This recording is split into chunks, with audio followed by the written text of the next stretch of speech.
안녕하세요. 반갑습니다. 엑셀 인베스트먼트 대표 임완입니다. 네. 오늘 대전 스타트업 스쿨, 제가 맡은 강연 주제가,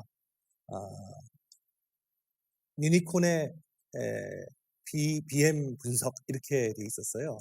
그래서 유니콘에 대한 정의부터 시작해서 요새 워낙 화두가 되고 있는 단어이기도 하고 또 어, 대통령께서 또 박영선 장관님께서도 2021년까지 이 유니콘을 한국발 유니콘을 20개 이상 만들자 이렇게 해서 전폭적인 지원도 하고 있고 그런 분위기를 볼 때 유니콘이 뭔지 어떤 회사들이 유니콘이라 불리는지 어떻게 이들이 유니콘이 됐는지 그들이 뭐를 가지고 이 투자사들을 설득해서 유니콘이 될 수 있었는지 제 말씀은 다시 한번 투자사들을 설득해서 유니콘이 될 수 있었는지 이런 부분에 대해서 찬찬히 좀 살펴볼 기회를 가졌으면 합니다. 그래서 저도 이번 기회에 이 2013년부터 사실은 유니콘이라는 얘기가 시작됐었는데 이참에 그동안 어떤 유니콘들이 어느 나라에서 어느 대륙에서 어떤 시장에서 어떤 산업 분야에서 키워져 왔는지 그리고 그들의 공통적인 특색이 있다면 어떤 것인지 그리고 그들이 이 유니콘이 되기까지 특별한 공통적으로 겪었던 과정이라든지 이런 게 있다면 어떤 것들인지 그런 부분에 대해서 여러 사실은 문헌을 통해서 또는 책을 통해서 또 조사를 통해서 인터넷 서치를 통해서 많이 살펴볼 기회가 있었습니다. 그래서 그 부분을 여러분들하고 오늘 공유 드리게 돼서 무척 반갑고요. 강연 도중에 혹시라도 질문이 있거나 그러면 저는 질문 받아도 괜찮고요. 그리고 강연 끝난 다음에 충분히 Q&A 시간을 갖도록 하겠습니다. 그럼 시작하겠습니다. 일단 제목은 BM 분석 이렇게 딱딱하게 안 하고요. 제일 궁금한 게 무엇이 유니콘을 만드는가, 무엇이 유니콘을 만든다 그러면 유니콘이 하는 비즈니스가 무엇인가는 되지만 어떻게 하면 유니콘을 만들 수 있을까에 대한 표현도 될 수 있어요. 그래서 그 부분에 대해서도 진행하면서 살펴보면 될 것 같습니다. 이게 2019년도 2020년까지 2019년도에 22년까지 20개 유니콘을 만들어내겠다였는데요. 이제 공식적으로 발표에 나온 거 보면은 2021년도까지 2020년 4월 9일에 K 유니콘 프로젝트라는 걸 발표를 했습니다. 그래서 예비 유니콘 기업이 1,000억 원 이상 기업 가치를 가진 이 예비 유니콘 기업을 지원해서 2년 안에 22개의 유니콘 기업을 만들어 보겠다. 죄송합니다. 2022년도까지 이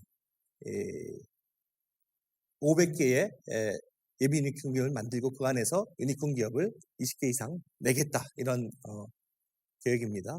그래서 구체적으로 보면 단순히 이 투자를 지원하는 것뿐만 아니라 보증 사업이라든지 그리고 유니콘 기업들이 꼭 필요한 다른 여러 가지 지원을 후속 조치를 해주겠다라는 계획으로 창진업뿐만 아니라 기술보증기금, 실용보증기금 이런 전폭적으로 창업과 중소기업을 지원하는 기관들을 같이 힘을 합쳐서 K 유니콘을 만들겠다라는 계획을 세우고 발표를 하고 이미 아기 유니콘 기업과 예비 유니콘 기업을 뽑은 상태입니다. 유니콘 프로젝트 이렇게 이 정부 주도하에서 우리는 경제 성장도 그랬고 상당히 이 외부에서 보더라도 성공적으로 많은 정책들을 추진하고 결과를 봐왔던 그런 경제라고 그럴까요? 이코노미라고 얘기하는데요. 이번 K 유니콘 프로젝트도 그런 면에서는 좋은 결과를 가져갔으면 좋겠습니다. 유니콘 기업의 세계적인 데카콘 기업. 이 데카콘은 유니콘이 이 기업 가치로 10억 달러 이상 되는 기업. 데카콘은 거기에 10배죠. 100억 달러 이상 되는 기업을 읽혔습니다. K 유니콘 기업을 만들기 위해 아기 유니콘, 예비 유니콘을 모집하는데 70개 모집에 320개 자격이 있는 기업들이 신청을 했고요. 그래서 아기 유니콘이 선정이 되면 정책자금 100억 원, 그 다음에 사업 개발비 6억 원, 기술 보증 받는 거 50억 원 해서 약 159억 원까지 지원을 받을 수 있습니다.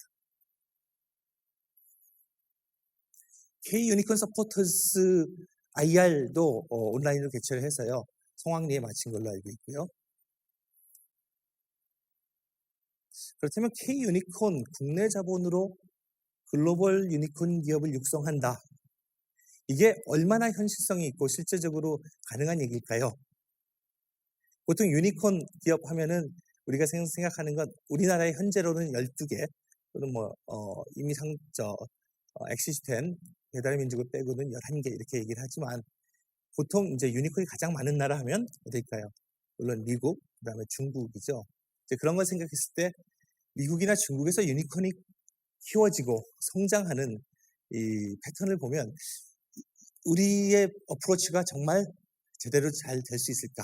이런 부분도 궁금해지는 거예요. 그래서 그 예비 유니콘으로 선정돼서 지원을 받는다는 거 샌드박스 잘 아시죠? 이런 미디어 회사에서는 상당히 이 고무적인 일로 마케팅에 활용하고 있는 이런 이 포스터가 있고요. 그 어떤 일이든지 정책이든지 장점이 있으면 단점이 있을 수 있을 것 같아요. 완벽한 정책은 있을 수 없는 거고요. 그래서 어떤 게 유니콘 정책의 허점이 될 수 있을까, 좀 약점이 될 수 있을까 생각해 보니까 이 유니콘 그 육성 정책에 참여하고 있는 이 기관들이 대부분 이제 기보 신보 상당히 이제 보수적인 투자랄까 랜딩하는 기관이죠. 또 보증해주는 기관이죠. 그래서 그런 면에서 너무 그 표면적으로 드러난 굉장히 성장이 이미 이루어진 데들만 유니콘 기업으로 또는 아기 유니콘, 예비 유니콘으로 서포트를 받는 거 아니냐 이런 우려도 사실 있습니다. 유니콘에 대한 그림이랄까, 이미지랄까, 자료랄까 이런 것들은 인터넷에 굉장히 많이 떠들고 있습니다. 2016년도만 해서도 이 정도 이렇게 한 장에 볼 수 있었는데 현재로 따져보면 유니콘으로 집계되는 회사가 700개가 훨씬 넘어가 있고요. 이게 유니콘이라는 걸 집계를 어떻게 하냐 이거를 이제 테크니컬하게 하나하나 자세하게 들어가면 그 통계에도 약간의 편차가 있습니다. 주로는 이제 저희가 인용하는 게 CB 인사이트라는 미국의 서치 기관이고요.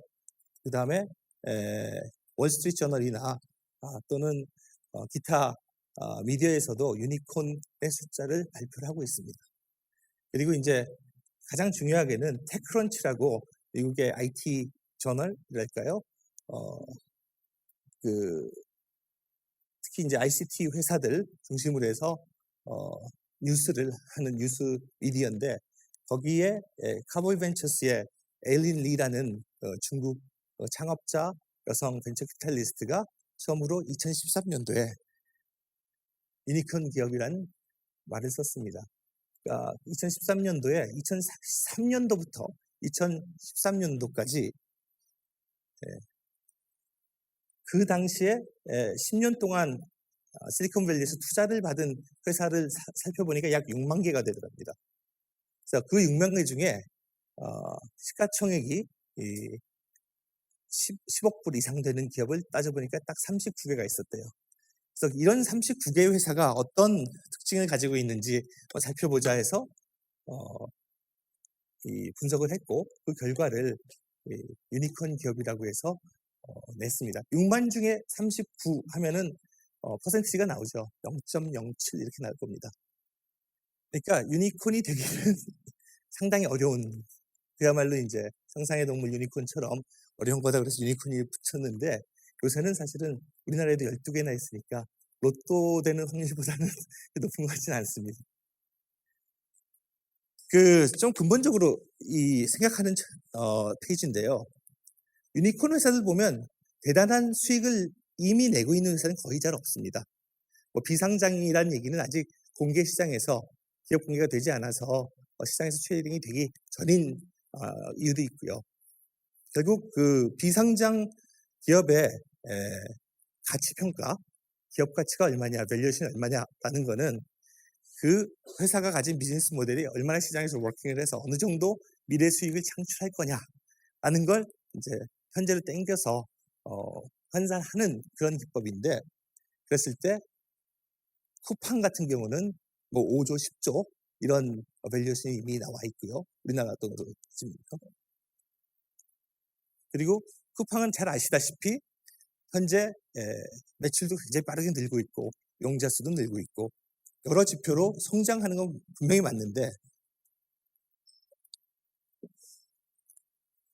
수익성에서 보면 아직 뭐 2조 가까이 작년만 해도 마이너스인 적자인 회사입니다.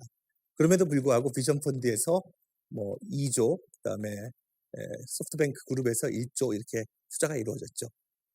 이미 이 쿠팡 같은 경우는 뭐 우리나라의 대표적인 유니콘으로 자리 잡고 있는데, 이런 밸류에이션이 어떻게 가능한 건지, 이게 뭐 투자자로서 정말 수익을 바라고 하는 건지, 사실 일반적인 상식으로 생각할 때는 궁금할 수도 있어요. 그런 내용들도 앞으로 조금씩 다뤄갈 겁니다. 그 위웍 대부분 다 한번 들어보시고 이미 한국에도 위웍 지점들이 많이 있으니까 다 가보셨을 거예요. 공유 오피스죠.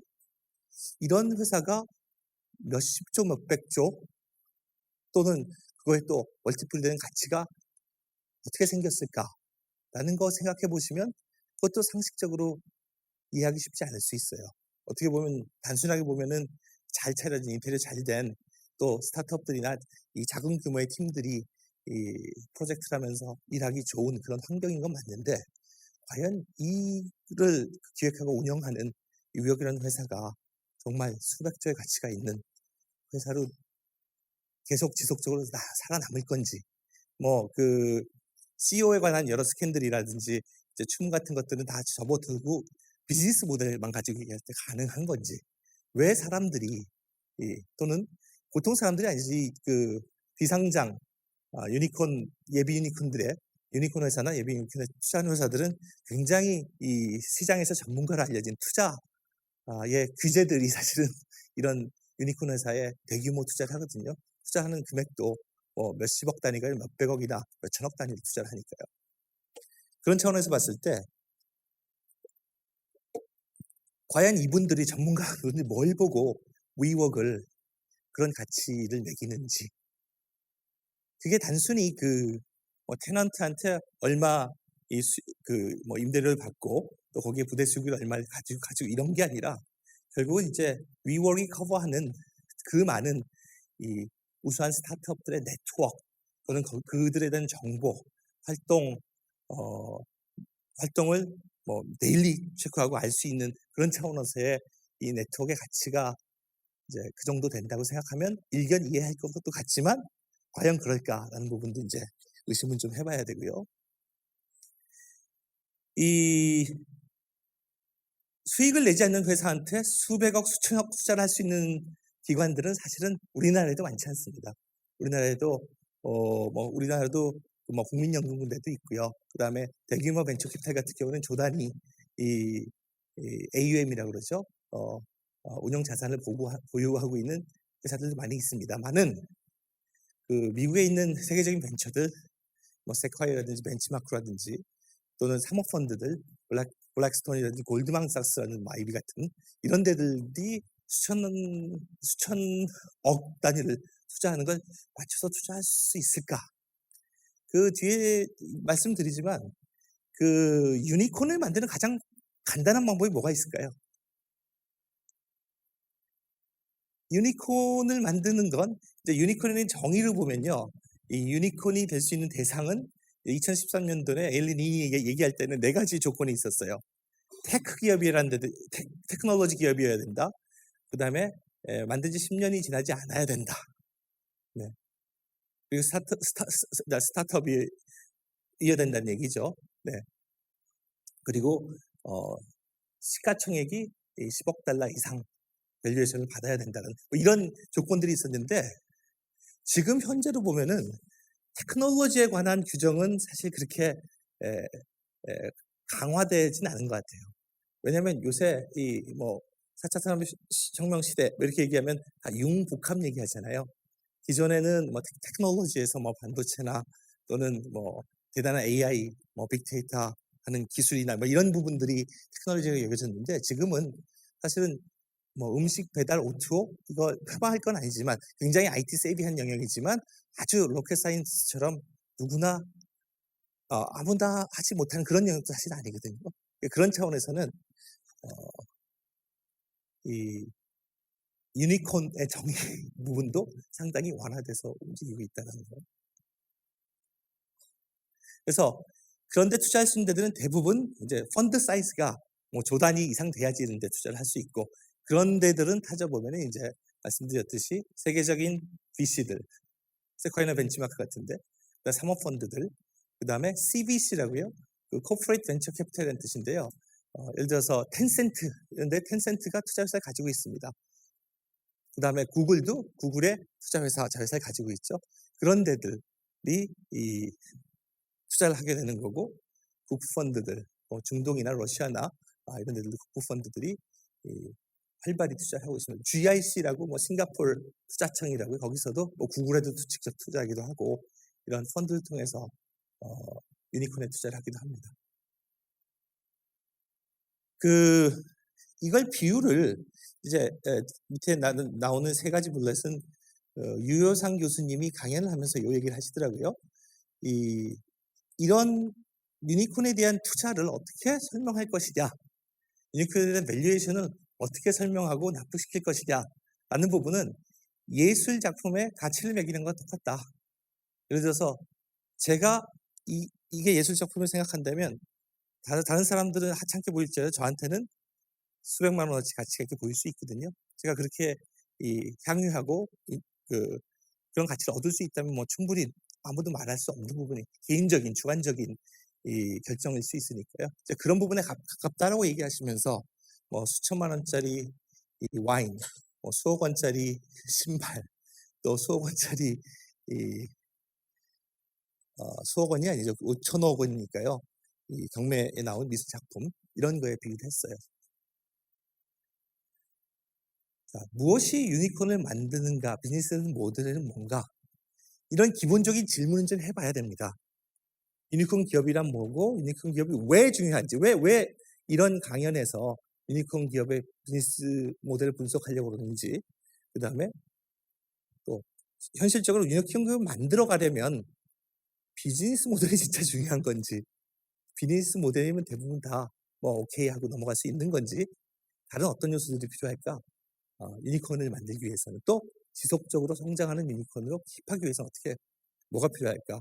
또 정부 차원에서 저희가 정책적으로 진행하고 있는 유니콘 육성 노력은 어떻게 평가하고 어떻게 이해하면 좋을까? 그리고 예비 유니콘이나 악의 유니콘 이런 걸 어떻게 가장 효과적으로 사용하면 좋을 것인가? 그 다음에 한국형 유니콘. 우리나라 이런 얘기 붙이기 되게 좋아해요. 조그만 나라지만 한국의 그 시장의 독특한 특성이 다이나믹스도 있고 여러 독특한 특성들이 있어요. 그런 차원에서는 기존의 글로벌 유니콘이 성공적으로 캐리아웃 했던 실행했던 여러 비즈니스 모델 한국에서는 좀 다르게 변형돼서 움직여야지 성공을 이룰 수 있다. 뭐 이런 차원에서 한국형 유니콘의 육성 모습은 또 어떻게 돼야 될 건지. 그리고 투자자로서 이제 저희는 뭐 여러 형태로 투자를 하고 있습니다. 뭐 주식 투자를 안 하더라도 여러 형태로 투자를 할 수 있는 메커니즘은 시장에 많이 나와 있고 그랬을 때 유니콘은 어떻게 발굴해서 투자를 할 수 있을 건지 비현실적인 얘기 같지만 있을 수 있는 얘기고요. 그 다음에 유니콘이 되려면 반드시 투자를 받아야 되는지 정의상으로 시가총액이 10억 불 이상 되는 10억 불 이상 되는 이 비상장 기업이 되니까요. 그 다음에 과연 이제 유니콘 기업을 육성하기 위해선 구체적으로 어떤 서포팅 액티비티가 필요한지 이런 것들에 대한 답을 오늘 다는 아니래도 좀 찾아보겠습니다. 그 유니콘 기업의 비즈니스 모델을 쭉 살펴봤어요. 제가 뒤에도 나오지만 이 유니콘에 관련된 검색을 해서 유니콘 기업, 또 유니콘 기업 비즈니스 모델 이런 것들은 제가 아마 한 30여 종 책하고 그다음에 인터넷에 여러 사이트들하고 또 문헌들이 있어요. 유니콘에 대해서 발표하고 논문들이 있습니다. 그런 걸 살펴봤을 때 가장 많이 접하는 게 우리 배달의 민족 같은 또 O2O 플랫폼들이 굉장히 많았어요. O2O 플랫폼 또는 이제 IT 플랫폼들이 많았습니다. 그런 플랫폼 비즈니스의 가장 큰 특징은 뭐냐? 무엇이 유니콘을 만드는가를 보면 플랫폼 비즈니스와 굉장히 연관성이 있어요. 플랫폼 비즈니스는 플랫폼의 양방향성이 있죠. 공급자와 수요자가 동시에 플랫폼에서 활동하면서 트래픽을 만들어내고 그 트래픽이 이 이용자의 가치로 이어지고 그게 네트워크 효과라는 승수 효과를 가져가서 네트워크가 커지면 커질수록 네트워크에서 얻을 수 있는 효용은 굉장히 빠른 속도로 하키스틱 모양으로 증가한다는 거죠.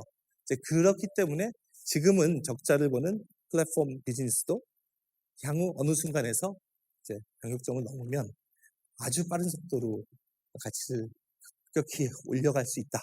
뭐 이런 이론입니다. 그래서 플랫폼은 어쨌든 1위 플랫폼이 위너 택시 돌 하는 성향이 강한 비즈니스 모델이고요. 그러면서 승자 독식 논리가 지배하는 시장 구조에서 굉장히 유니콘을 만들기에는 유니콘에 투자하는 이 투자사들한테는 상당히 매력적인 매치가 되는 부분이 플랫폼 비즈니스 영역입니다. 그 쿠팡도 마찬가지고 유메프도 마찬가지고 그 사실은 그룹폰 클론이라고 불렸어요. 그룹폰이라는 회사가 뭐 워너데이라는 하루에 한 개씩 이 싸게 물건을 선택해서 공급하는 그런 커머스로 시작을 해가지고 지금은 이제 그룹폰 클론이 세계적으로 다양하게 많이 나와 있죠. 우리나라에서는 쿠팡, 유메프, 티켓몬스터 뭐 이런 데들이 전부 다 그런 비슷한 류의 비즈니스 모델을 영위하고 있는데요. 그런 곳하고 또 음식 배달 앱, 음식 배달 관련돼서도 세계적으로 클론 모델이 뭐 수십 개 워킹하고 있고 그런 에리어입니다. 그런 회사들이 유니콘이 되는 회사들이 굉장히 많이 있고요. 그 다음에 너무 잘 아시는 우버, 에어비앤비.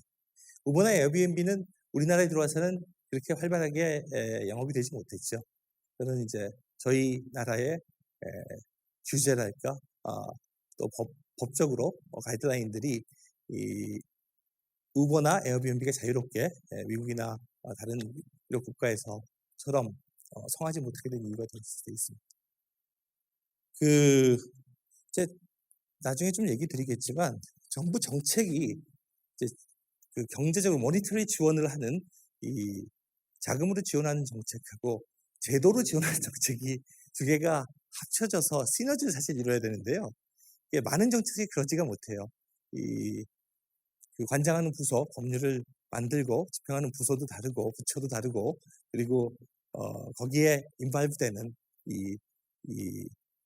이해관계자들에 대한 이해관계자들에 대한 케어해야 되는 정도도 다르고 뭐 여러 이유 때문에 사실은 정책이 아주 일관성 있게 항상 우리가 생각하는 이노베이션 또는 이런 유니콘이 지향하는 이런 자유로운 오픈 플랫폼을 항상 지지하는 결과로 나오진 않습니다. 그래서 제가 유니콘은 어떻게 육성되는지 이런 책들을 다 사서 봤고요. 또 유니콘 기업은 어떻게 발굴되는 건지, 가치 평가는 어떻게 하는 건지, 그리고 유니콘 기업의 비즈니스 모델은 어떤 특성이 있는 건지. 저기 오른쪽에 보이는 유효상 교수님이 사실 유니콘에 대한 연구를 2014년부터인가 굉장히 디테일하게 꾸준히 하고 강연도 많이 하시는 분이세요. 그래서 이분이 지은 책들하고 강연 동영상 이런 것들도 전부들 다시 한번 다 챙겨서 봤습니다. 그래서 뭐 방한점에선 유니콘 뭐 이런 얘기는 유니콘들이 결국 미메킹하는 이 모방 모델이니까 이 모방하는 기술을 좀 더 살려서 유니콘을 실질적인 유니콘을 더 만들자 뭐 이런 내용이 많이 들어있는 게 이제 방한점에선 유니콘에 대한 얘기고요. 2019년 작년 4월에 창조경제연구원 포럼에서 스타트업 현황, 유니콘 스타트업의 현황에 대해서 발표한 자료를 보면 이 유니콘 이외에 데카콘이라든지 헥토콘이라든지 유니코옵스라든지 또 엑시콘 이런 단어들의 설명도 같이 나옵니다. 그러니까 데카콘은 유니콘의 10배 기업가치, 헥토콘은 100이란 뜻이죠. 헥토가 라틴어로. 그래서 100배 기업가치. 그 다음에 유니코옵스는 유니콘으로 지정이 됐다가 어떤 이유였지 실패한 그런 사례를 이제 유니코옵스라고 그러고, 엑시콘이라는 건 유니콘이었다가 M&A가 되던 IPO를 하던 회사 엑시탄 경우 이렇게 보면 됩니다. 그 기업가치 100억 달러 이상의 초거대 스타트업을 데카콘이라고 하고, 데카콘도 2013년도에 3개밖에 없었는데요. 2019년도에는 20개로 증가를 했습니다. 아마 이 정도는 계속 유지할 것 같고요. 또 유니콘이 어떤 산업에 분포되어 있나 보면 테크에서 시작해서 서비스, 컨설팅 서비스, 그다음 소프트웨어 부분도 많습니다. 보안 쪽도 있고요. 그다음에 P2P 공유 경제 서비스, 또 마켓플레이스 굉장히 많이 있고요. 그다음에 R&D 하드웨어 쪽도 간간히 있습니다. 그 이제 저희 이 창업자들이 어느 학교 출신인가 이런 걸 뭐 흥미롭게 보는데요. 배출 순위를 보면 스탠포드가 제일 많더라고요. 예, 유니콘 중에 뭐 57명, 하버드가 한 40대 후반 숫자였던 것 같아요. 그 다음에 많은 게 유니버시티 오브 캘리포니아 대학교, UC 버클리, UCLA, UC 얼바인, UC 리버사이드 이렇게 다 있잖아요. 그래서 UC들이 많았고요. 그 다음에 또 이 인도가 사실은 유니콘 강국 중에 하나입니다. IT 세비한 거기도 하고, 그래서 IIT, 인도의 뭐 MIT라고 부르는 IIT, MIT가 있고요. 네, 그 유펜, 워튼 스쿨로 유명한 유펜이 있고요. 옥스퍼드, 텔아비브 유니버시티, 이스라엘이죠. 그다음에 코넬, USC, 워털루는 그 캐나다에 있는 대학입니다. 네, 기술 쪽으로 상당히 앞서가는 대학이라고 되어 있습니다. 다시 한번 정부가 어느 정도나 이 벤처 창업, 유니콘을 키우기 위해서 노력하고 있는 걸 살펴보면 어메이징합니다. 우리나라 아시아에서도 이제 절대적인 이 GDP 대비 창업에 지원하는 자금의 크기 따져보면 1, 2, 3위 안에 항상 드는 곳이 우리나라 한국입니다. 그래서 창업 지원, 직접 지원 예산만 1조 5천억 가까이 되고요. 그것도 올해 추경이 들어오고 내년도에는 더 커진다는 해석이 더 정통하고요. 1조 4, 각 부처에서 창업과 연구개발, 그러니까 지분 투자하는 거, 투자형 말고 이제 연구개발을 지원한다든지 또는 예비 창업자나 또 초기 창업자를 지원한다든지 또 교육을 한다든지 이런 데 지원되는 예산만 해서 1조 5천억 가까이 됩니다.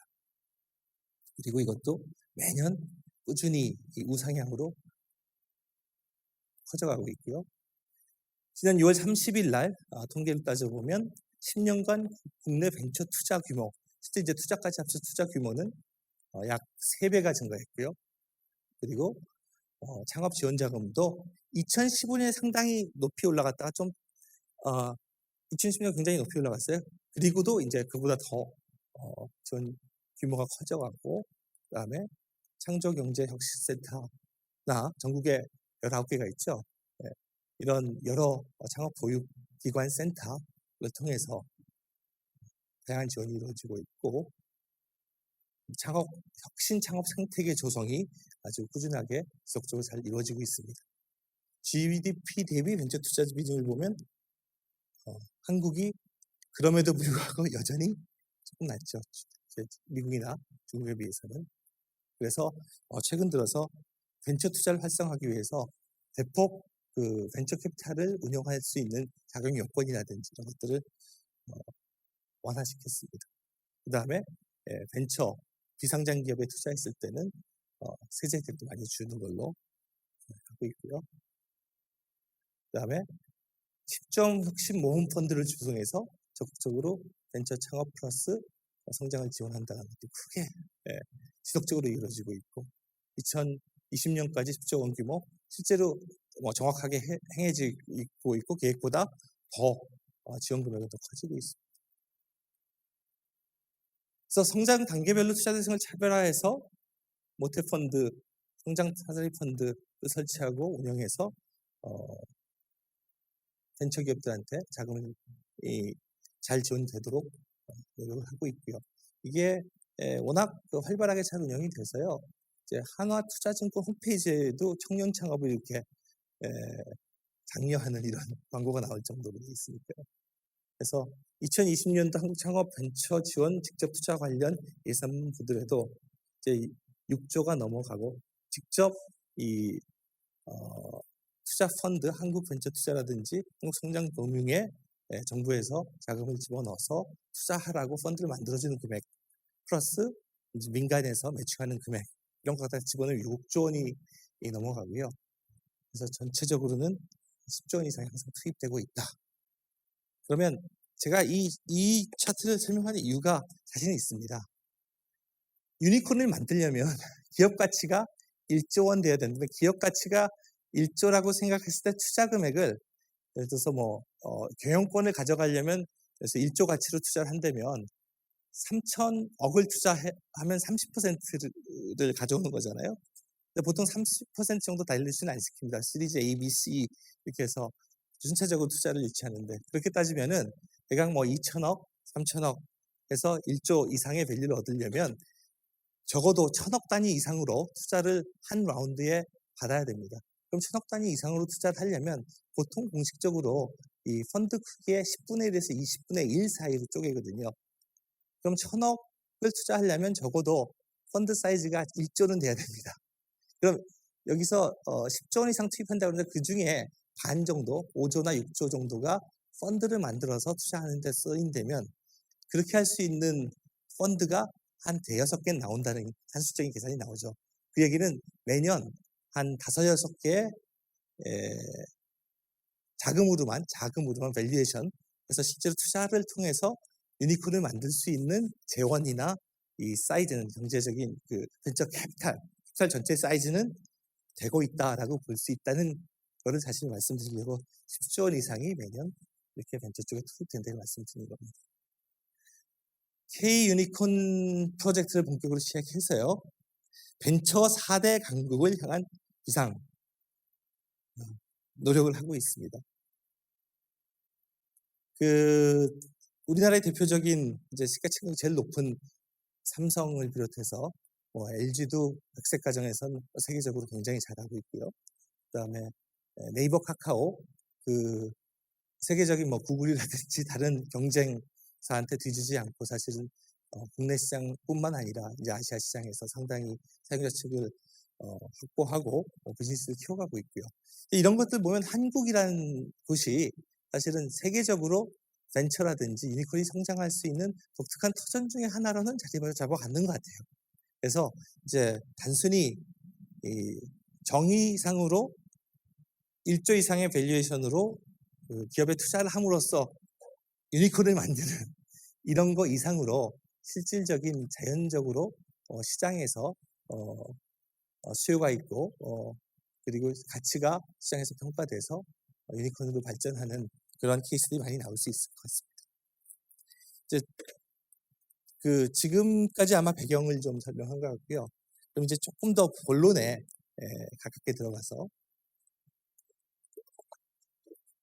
그럼 현실적으로 유니콘 기업을 어떻게 만들 수 있나? 쉬운 방법부터 어려운 방법까지 굉장히 다양하게 있습니다. 유니콘 기업들을 산업별로 나눈 차트입니다. 2017년자로 그다음에 2015년도에는 사실 이렇게 약간은 듬성듬성하게 이렇게 보여줄 수 있었던 거고 그다음에 이거는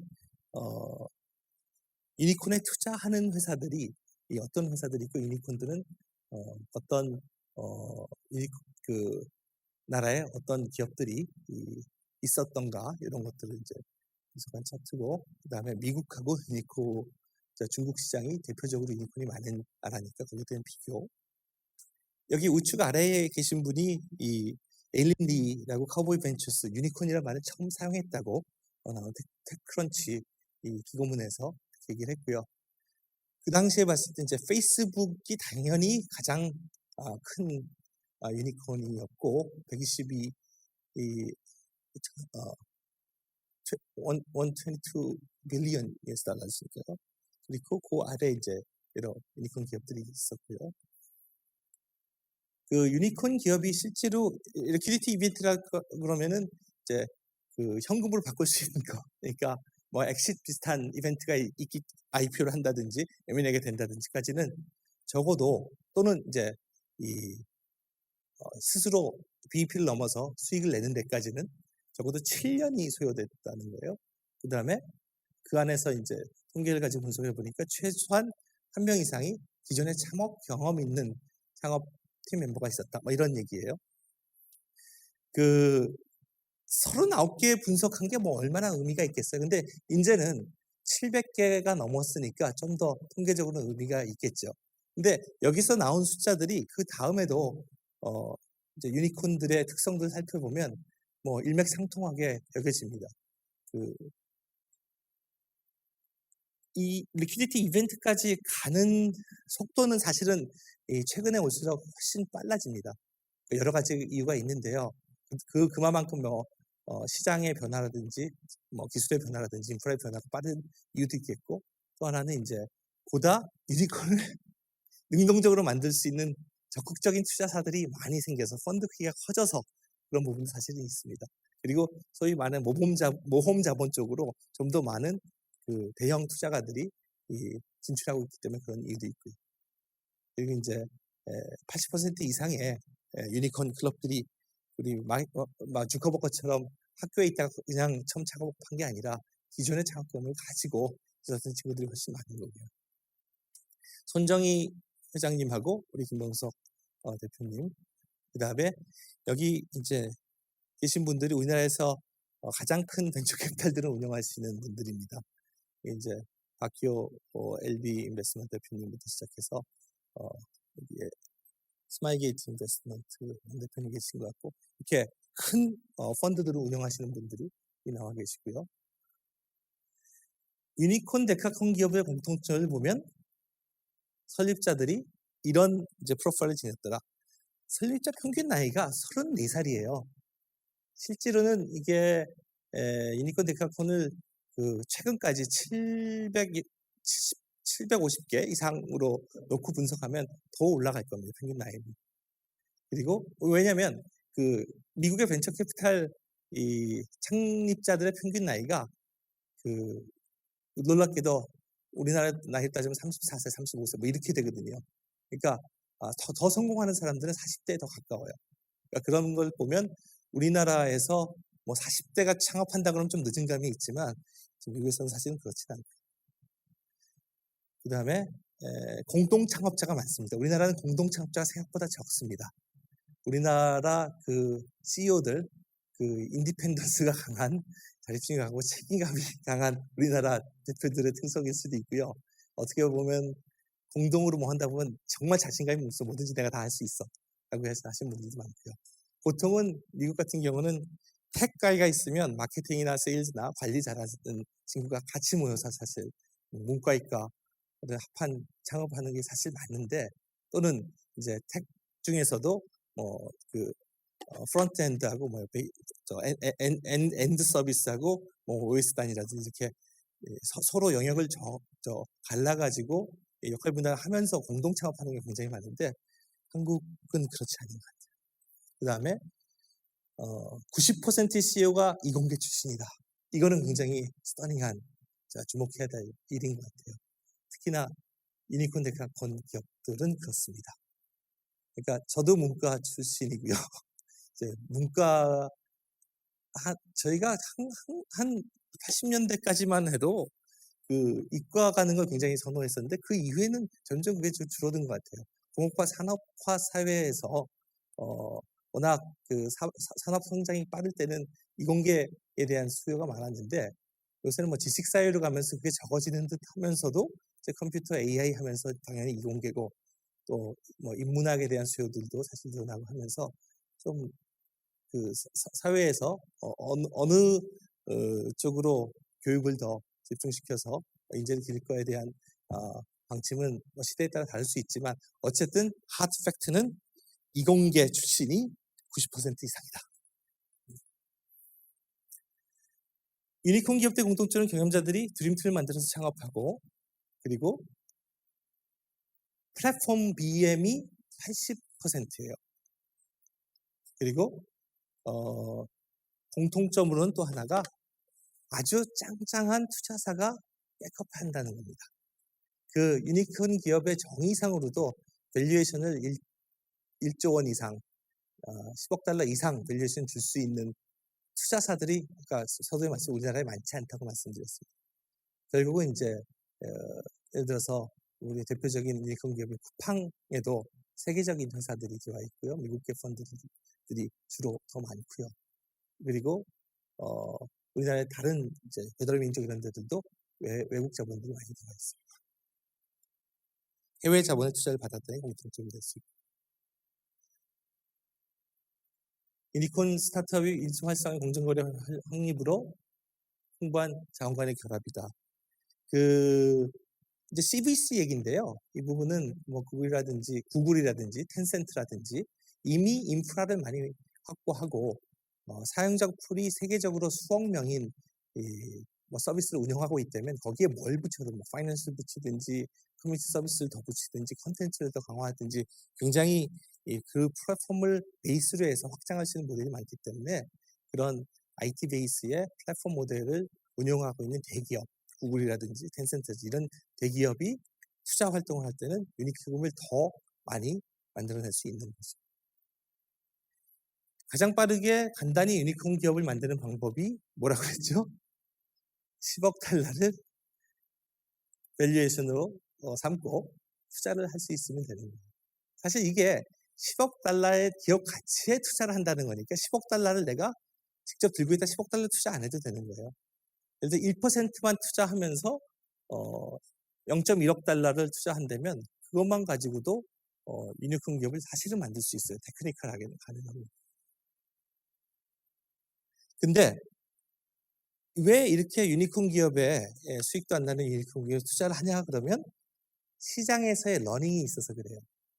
예를 들어서 2020년에 8월 3일 어제 현재 이제 주가를 보니까 네이버 기업 가치가 50조 규모, 카카오 기업 가치가 30조 규모예요. 그게 10년 전 또는 상장할 당시와 비교해 보면 뭐 수십 배 이상 뛰었고요, 당연히요. 아마존은 1997년도 상장한 후에 몇천 배 성장해 2,300배 성장했습니다. 지금 현재 가치로 보면. 텐센트는 상장 후에 500배가 성장했고요. 페이스북도 조사를 해보니까 맞아 시가총액이 1,040억 달러에서 6천 몇백억 달러죠. 그러니까 전부 다 사실은 이 대형 유니콘들이 상장을 해서 엑시콘이 되면서 굉장한 이 성장을 시장에서 보여줬어요. 이제 그런 이 학습 효과가 있었기 때문에 유니콘에 계속 투자를 하는 겁니다. 유니콘 기업이 데카콘, 헥토콘이 돼서 유니콘을 만든 선순환 생태계가 만들어져 돌아가고 있고요. 유니콘 기업들, 데카콘 기업들은 CVC들, 아까 코퍼레이트 벤처 캐피탈들, 구글이 됐던 텐센트가 됐던 들과 함께 순환 투자 생태계. 내가 유니콘이 돼서 또 유니콘을 만들어주는 거예요. 내가 돈을 벌어서 또 투자를 하는 거예요. 굉장히 자연스러운 선순환 구조를 만들었고 거기에 대형 벤처 캐피탈, 유명한 세콰이어라든지 힐캐피털, 블랙록, 골드만삭스 이런 이 대형 투자사들이 같이 협업을 하면서 같이 투자를 하고 성장 지원을 하면서 유니콘 기업이 만들어지는 유니콘 기업으로 합류한 스타트업들은 할 수 있는 것들이 굉장히 많아지죠. 자금이 풍부해지고 자금이 풍부해지면 우수한 인력을 많이 확보할 수 있게 되고 그들을 통해서 여러 다양한 프로젝트를 해서 다양한 도전을 하니까 성공할 확률도 더 높아질 수 있다고 보는 거죠. 그래서 모델을 혁신적으로 더 만들기도 하고 또 클론 모델이지만 모방을 좀 더 적극적으로 또 기술 베이스나 또 서비스를 고도화해 가면서 해서 시장의 반향을 더 일으키는 이런 선순환을 일으킬 수 있게 됩니다. 한국 스타트업이 유니콘을 목표로 할 때 성장성 중심의 비즈니스 모델을 가져가고 시장 조기 선점, 투자 유치 기회 확대를 위해서는 글로벌 네트워킹이 필요하다고 말씀드렸어요. 그 배달의 민족 같은 경우는 굉장히 로컬 비즈니스입니다. 또한 그 포탈, 그 카카오라든지 네이버, 이제 국내 사업만 볼 때는 그것도 상당히 로컬 비즈니스예요. 근데 우리가 한국의 글로벌 기업들, 뭐 삼성전자를 비롯해서 뭐 LG라든지 다른 브랜드들, 글로벌 기업들 보면 대부분 글로벌 시장을 대상으로 하고 있거든요. 지식 서비스 중에서 글로벌 마켓을 대상으로 하는데 사실은 굉장히 많습니다. 게임 같은 경우는 당연히 그렇고요. 콘텐츠의 많은 부분이 그렇고, 그리고 뭐 보안이라든지 우리나라에서는 뭐 그 세계적인 보안 회사가 나온 건 아니지만 또 기타 하드웨어를 움직이고 구동하는 시스템들, 인베디드 시스템 이런 데들도 우리나라에서 세계적인 기술을 가지고서 움직일 수 있는 영역입니다, 사실은. 그래서 기술 쪽에서도 기술 영역에서도 더 유니콘 기업이 나올 수 있어야 되고요. 그리고 이제 세계 글로벌 얘기하면 미국, 유럽, 뭐 남미, 뭐 이런 쪽을 생각하는데 사실 아시아만 보더라도 굉장히 많은 나라가 있고 많은 인구가 있고 그리고 성장성으로 보면 이제 글로벌리 가장 성장성이 좋은 그 지역 중에 하나입니다. 그래서 그 부분에서도 상당히 지정학적으로 한국의 벤처 기업들 또는 유니콘 후보들이 향후에 글로벌 마켓에서 마켓 포지셔닝을 더 공고히 해서 유니콘으로 발전할 수 있는 가능성이 상당히 많다고 봅니다. 여기서 잠깐 끊고 할까요?